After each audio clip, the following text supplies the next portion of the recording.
Ole, ole, ole.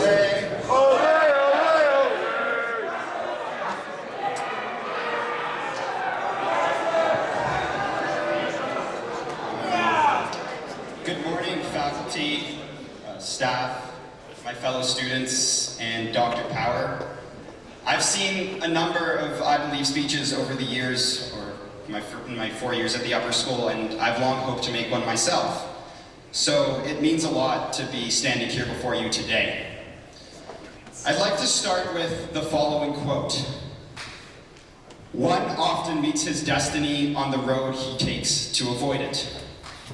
Now, if you think that sounds familiar, it's because you've probably seen the movie Kung Fu Panda. Yeah, it's a great movie.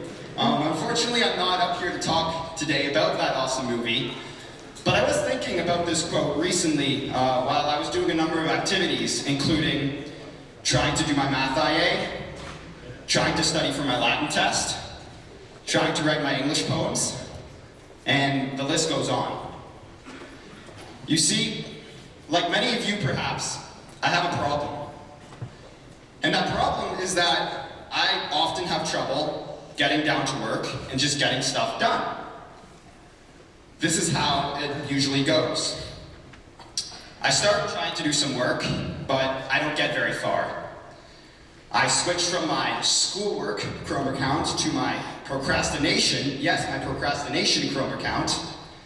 I go to YouTube and I see that CinemaSins, Bro Science, Dude Perfect, and even B.A.5 have all uploaded new videos. And suddenly, I'm hooked. I go down to dinner sometime after that, and my parents ask, Paul, how's your work going tonight? I pause, and I say, it's fine, or it's okay. Yeah, of course it's fine. I've still got half the night left, so yeah, things couldn't be better. I tell myself during dinner that I'm going to eliminate all my distractions and I'm actually going to get my work done. But, what do you know? The same thing happens. And not just after dinner, but on a regular basis. So I was inspired to talk to you about this today by an article that was written by Mr. Webb. And in case you're wondering, this article will appear in the upcoming issue of Convergence on Monday.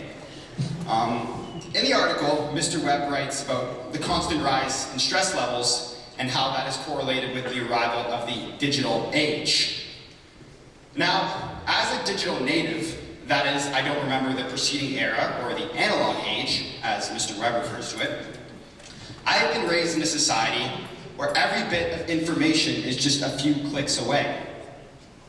So when I'm having trouble focusing in class or doing my homework after school, how can I be expected not to give in?